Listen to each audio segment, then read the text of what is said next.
If you've been working hard toward a goal, posting content, hitting the gym, building your business, and it feels like no matter how much you do, progress is painfully slow, there's one hidden reason behind that: your constraint. And in this video, I won't just show you what constraints look like, you'll learn about the different types of constraints, because most people end up solving the wrong one. And that's what keeps them stuck for way too long. But once you see it clearly, you'll finally know why you're stuck and what to fix first to get momentum back. I've seen this over and over again in clients, friends, even myself. They're not lazy or unmotivated. They're actually doing a lot. But no matter how much effort they put in, their results barely move. And here's the truth most people never realize. Progress doesn't come from doing more. It comes from fixing the right constraint. So what does that actually mean?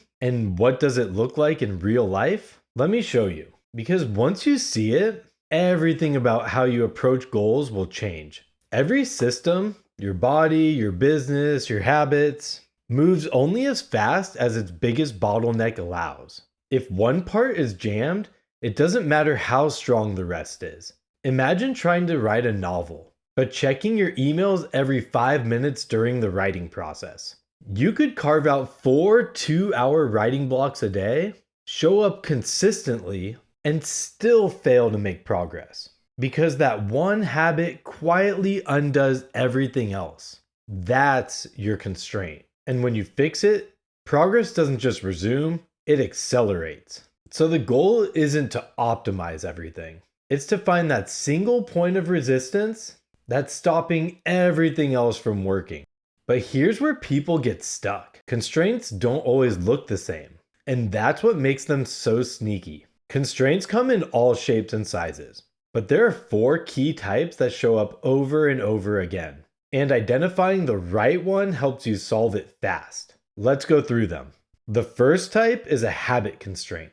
Sometimes you're stuck because there's a habit you need but haven't adopted, like publishing a weekly YouTube video or hitting the gym 3 times per week. Other times, there's a habit you need to eliminate, like checking notifications, doom scrolling, or late night snacking. For example, I used to snack at night when I'd get cravings. And while the rest of my diet was on point, that one habit prevented me from losing those last 10 pounds. But once I fixed it, I lost that weight in a month and looked better than I had in years. The second type of constraint is a strategic constraint. This is when there's a mismatch between what you're doing and what you should be doing. Sometimes you're doing 9 out of 10 things right, but that missing 10th thing is keeping you stuck. Other times, you're doing the right things, just in the wrong order. And sometimes, you're simply just focused on the wrong area altogether. A few years ago, when I started my Twitter account, I obsessed over my tweets. The copy, the format, the message. But the real bottleneck wasn't my content.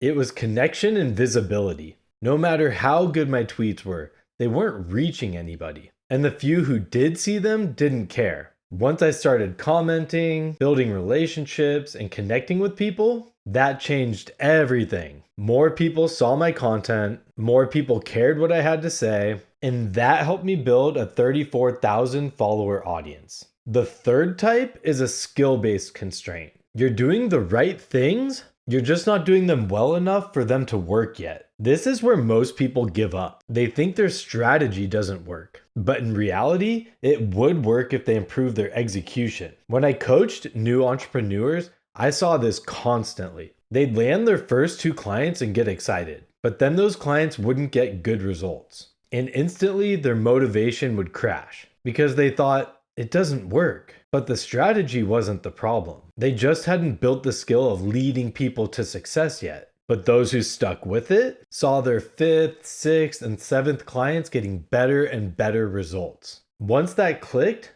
their progress skyrocketed. Now, the fourth type is an execution constraint. This one's about your ability to take consistent action that yields results. You might know what to do, but still struggle to follow through or execute it well. Improving your focus, your motivation, or simply getting crystal clear on your next steps can change everything here. And execution is often tied to the other constraints. Usually, you figure out which of the first three constraints applies most, then fix your execution constraint so you can actually take action and solve it. So now you know the most common constraints to look for: habits, strategies, skills, and execution. And your job is to find which one's holding everything else back. But how do you actually find it? And once you do, how do you solve it fast? That's where this next video comes in. Once you realize progress depends on fixing one constraint, not 10 things at once, everything gets simpler. You stop guessing, you stop burning out, and suddenly you can see exactly what to do next. In the next video, I'll show you how to find your number one leverage point fast, using the exact process I use with clients to pinpoint what's holding them back right now and create a simple plan to solve it, so you can get unstuck in days instead of months. You can watch it here.